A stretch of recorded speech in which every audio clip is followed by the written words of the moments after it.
Hi, folks. Welcome to the Cornerstone Cafe, where the bread and the wine are freely served.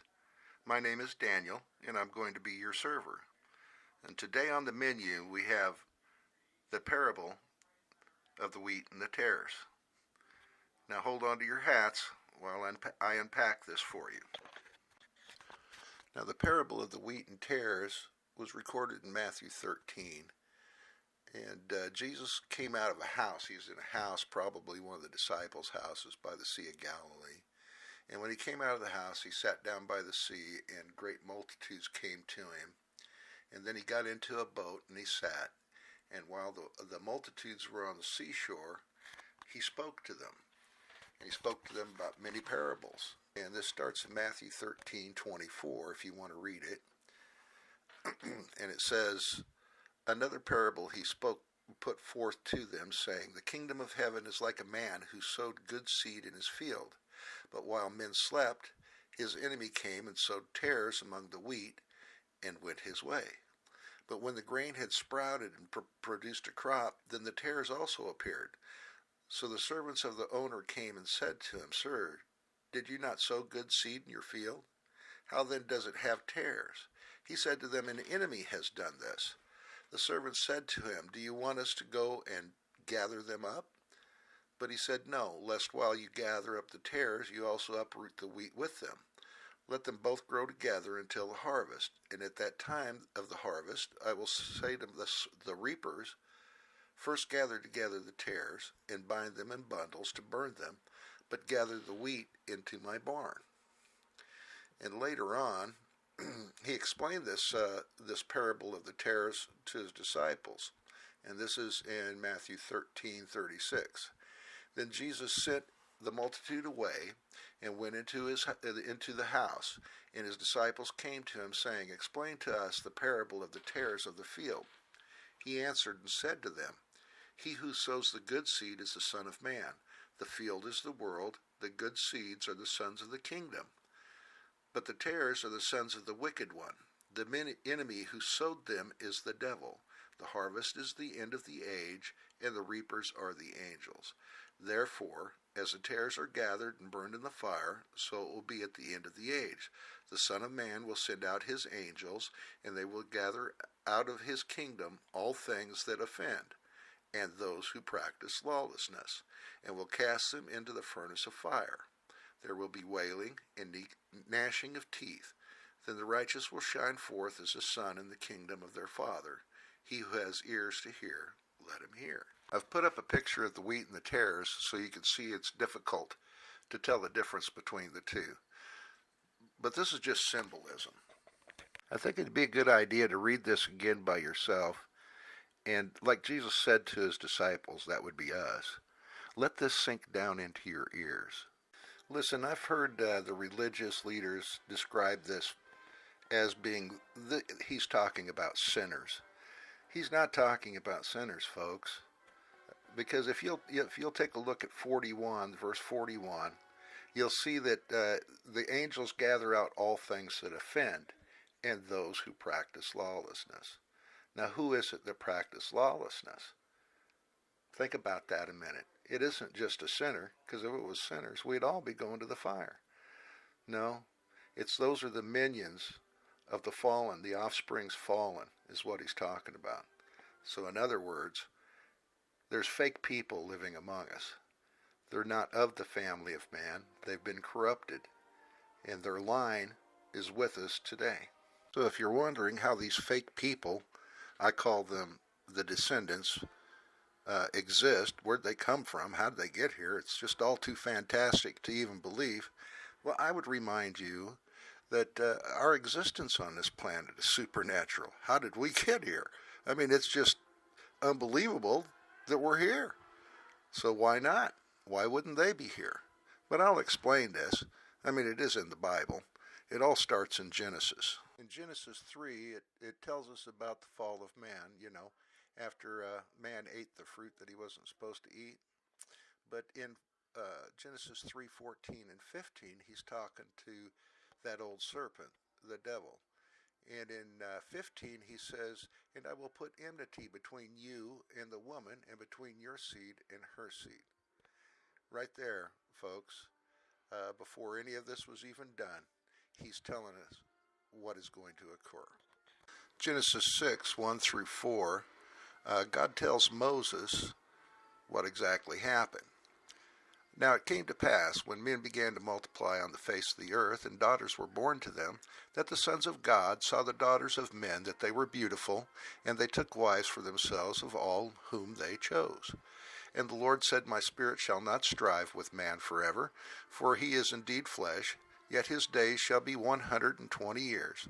There were giants on the earth in those days, and also afterward, when the sons of God came in to the daughters of men, and they bore children to them.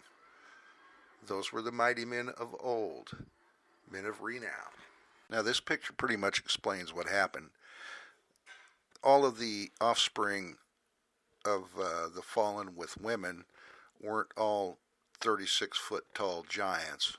And in this chart, it gives you kind of an idea how tall they were in respect to how tall man is. Let's jump ahead about 1,500 years or so. This would be about 300 years after the flood, in the days of Abraham. Remember when Abraham and Lot had separated because they had just gotten too big and their herdsmen were arguing with each other? Well, Lot went east over the Jordan River into the Jordan Plain, and he got caught up in a war between some kings from the north, from Syria and Assyria. There were 5 of them, against 4 kings in the southern area, which was included the king of Sodom and the king of Gomorrah. Anyways, what I was trying to show you is in Genesis 14 in verse 5, it tells you these names. You see them here in red. The Rephaim and the Zuzim, Emim, Horites. All of these are tribes of the descendants of the fallen. This map indicates the area inhabited by the descendants of the fallen. The red line from north to south is the route taken by the 4 kings of the north, who defeated the 5 kings of the giants in the south. The route is known as the King's Highway and is mentioned several times in the Bible. Now let's move forward around 300 years to about 1900 BC. Jacob, renamed Israel by God, is giving his last words to his 12 sons. His son Dan and the offspring of Dan will be our focus going forward. Here are the words Israel spoke over Dan. In Genesis 49 and verse 16, Dan shall judge his people as one of the tribes of Israel. Dan shall be a serpent by the way, a viper by the path, that bites a horse's heels, so that the rider shall fall backwards. I have waited for your salvation, O Lord. There are 3 prophecies Jacob spoke over Dan. The first was fulfilled by Samson. He was one of the last judges of Israel, a son of Dan from a tribe of Israel. After Samson, the tribe of Dan was corrupted by breeding with the seed of the fallen angels and taking up the worship of their false gods. This was shocking to the other tribes, who saw this as betrayal. A viper by the way that bites the horse's heels, so the rider falls backward. The third prophecy comes at the end of this age, when the descendants of the fallen stand against our Lord. They will bruise his heel, and he will crush the serpent's head. So Jacob left this world, and his body was laid to rest in the land of promise. Then Israel became a great nation within a nation under the hand of Joseph. While Joseph ruled Egypt under Pharaoh, he favored the Israelites, teaching them all manner of artistry, architecture, building, craftsmanship, and the art of war. The tribe of Dan learned shipbuilding and became sailors and fishermen, as well as becoming skilled in all the other disciplines available to them. Now, accepting the symbol of the serpent that their father gave to them as their standard, the Danites built Egyptian ships, placed the serpent on the sails of their ships, and participated in trade. Archaeological evidence shows the tribe sailed the coast of the Mediterranean Sea, north to Tyre, then to Cyprus, to the island of Crete, and were among the first inhabitants of Greece, 200 years or so before the Exodus. After 400 years of servitude to Pharaoh, God brought Israel out of Egypt. Now, you all know that Moses was not permitted to enter the Promised Land So let's move forward. Before Moses was called home to the Lord, he gave his final blessing on the tribes of Israel. And this is the blessing he gave Dan, and you'll find it in Deuteronomy 33, and it starts at verse 22. And of Dan he said, Dan is a lion's whelp. He shall leap from Bashan. Sometime around 1300 BC, most of the tribe of Dan migrated to this place. It's the Mount of Hermon. That's where the fallen angels corrupted the seed of man. The tribe took up the worship of the Baals, Ashtoreth, and Pan. And now this was all after Samson perished, yet the leaders and warriors of the clan grew their hair long, believing that it gave them strength like Samson had. The clan intermarried with the corrupted descendants of the fallen angels in this area, once known as Bashan. That's where King Og of Bashan was defeated. So where did Dan leap to? It's no coincidence that the worship of Pan, the false gods, and the myth of Hercules began in Greece around 1000 BC. The serpent seed corrupted their brethren until Dan of Greece, and their long hair of the Spartans was known throughout the ancient world. Achilles led the descendants to sack Troy. They established the bloodlines of the Merovingian kings, who then went on to breed with all the ancient royal lines of Europe. Here are the heraldic emblems of the tribe of Dan.